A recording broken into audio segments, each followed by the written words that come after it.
Take me back where we used to be. Passion up now with you and me. Passion up and was in my veins. And if you just give we left us and each other. And I remember those days. And I haven't been feeling that way, baby. Keep that in mind, just keep that in mind. The next time could be the last time. You and my body in the front line. You take me back down memory lane. Tell me that you still got it up on me. No hesitation, baby, I like that. The next time your body take me back down memory lane. That is my favorite song from Xscape, even though Kandi is not in it. So in the group Xscape, my favorite member is Kandi, because Kandi, she's not just the prettiest one to me, but she's a boss. Like, she look like she don't belong in a group. She look like she's their manager. Like, and she actually, which I did not know, she's actually writing and producing movies. So I'm very proud of Kandi. And also that song, Memory Lane, even though that's my favorite song, at the time that they recorded it and did a video, and they actually did do like a mini tour. I don't think they did a full tour during that time, but Kandi was not a part of it because she was doing movies, and she does Tubi movies. And that's what I wanted to talk about briefly about Tubi. Don't sleep on Tubi. Okay, you got a lot of big names that's a part of it. I watched the movie, what was it? One of the movies had Chaotic from Love and Hip Hop in it. The girl from Love and Hip Hop, she was scrapped. Those of y'all who watched it like years ago, when he first started dating Bambi, his friend that didn't want him, she's in a lot of Tubi movies. So don't sleep on Tubi. Okay.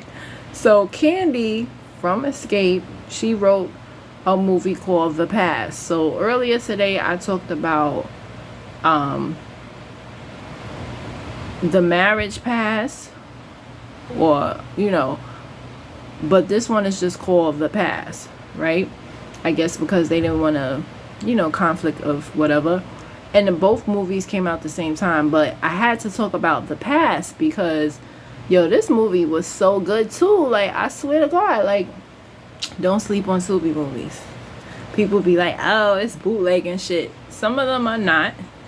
They're just kind of low budget, but Kandi wrote and produced this, so check it out. Not just because she wrote and produced it, but don't sleep on Tubi. But anyway, this particular movie was so good because the woman is the one who went out and used her past. So in this case, the husband was very smart. So in the other movie I talked about, where the husband is very dumb, no, in this movie he was very, very smart. And I wanted to talk about, be careful of your friendships, be careful of the advice that you follow. So the whole thing came about from her supervisor slash so-called friend, right? So I wanted to briefly, and this is not to bash anybody that's bisexual, but a lot of bisexual people can't be trusted, because a lot of the devil comes to steal, kill, and to destroy. And that's exactly what this lady did. And the husband outsmarted the wife, and in the end, the supervisor slash friend, she really fucked her. Not just physically, but she really fucked her over. And the mother saw through the nonsense, but the daughter was like, no, I want to do this on my own. And the mother was like, why you don't want your own business? Why you want to be somebody's partner? Like, So basically, okay.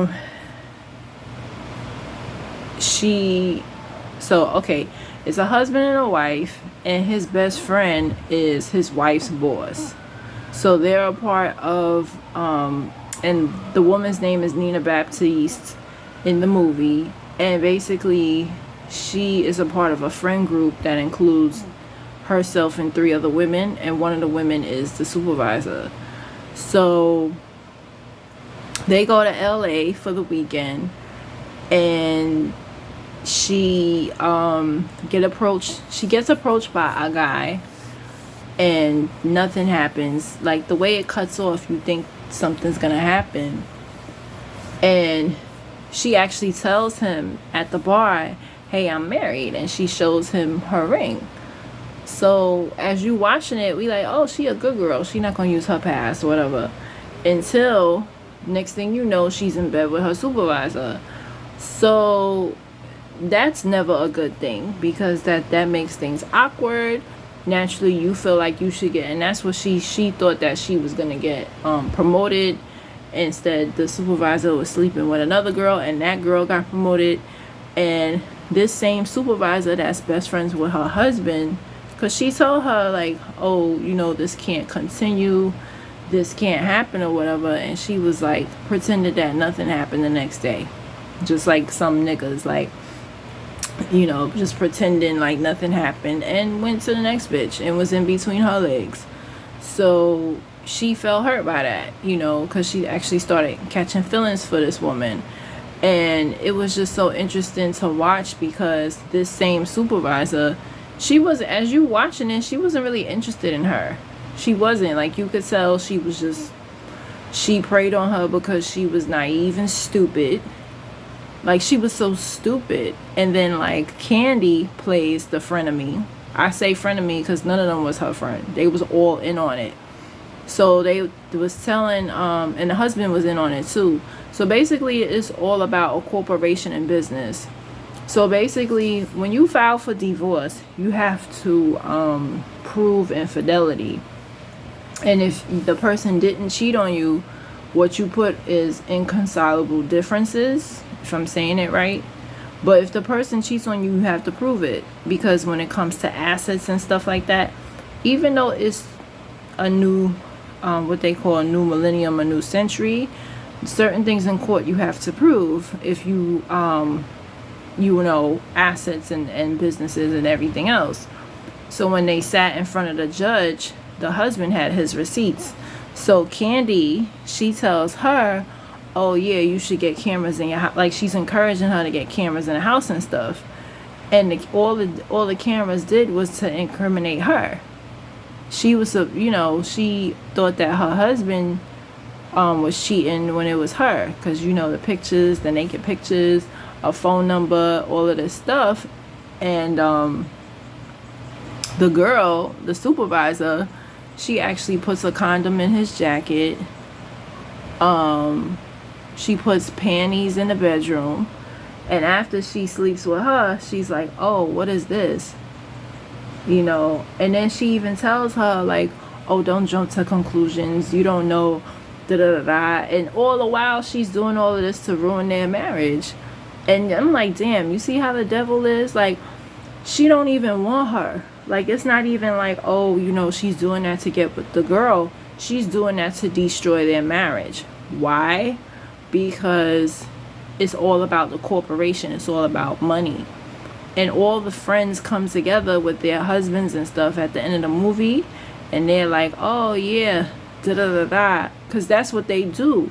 Because in the very beginning of the movie, the guy with dreadlocks, he's like, yo, that dude messed up my sister and took her for everything she was worth, da da da da.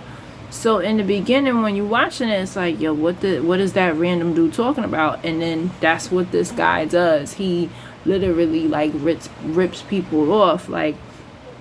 And with his wife, you know, got her hyped up about a business. He kind of said, oh yeah, my best friend this, when it was all a scam. Like, the mother was trying to warn her, like, yo, don't be. She was like, yo, me and your father laid down the foundation. How about you just have your own firm? Because I think it was like a law firm or something. And the daughter wanted to work with people, and the mother's like, Why do you need people? You have your own corporation. Because you all up in the, oh, this is my husband and this is our friend. And the mother's confused, like, that's not how we raised you. We didn't raise you to depend on other people and their dreams. You supposed to, we set the foundation, me and your father, so you could have your own stuff, you know. So the daughter, she doesn't want to listen. She just wants to be a part of this dream that her husband is trying to sell her. And in the end, he messed her over big time. Because she was like trying to prove he was cheating, but she was cheating and he had his receipts too. So I just wanted to point that out in this video. Be careful who you listen to. In this movie, the girl was listening to her so-called friends, and they were in on it as far as like making sure she didn't get a piece of the pie, because it was deeper than just trying to split them apart as a couple. It was all a business strategy, and that's what made it so wicked.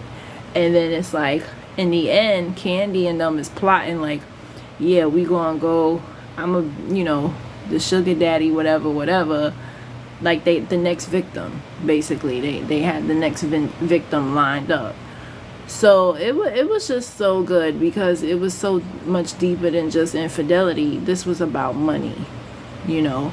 And her three so-called friends, they were saying, not really the other two, but really more so Kandi, not really the other, no, not the light-skinned woman, but more so Kandi and the light-skinned supervisor. Them two, they was in on it. The other lady, she was in on it too, because in the end they show all the couples and they like, yeah, da da da da da.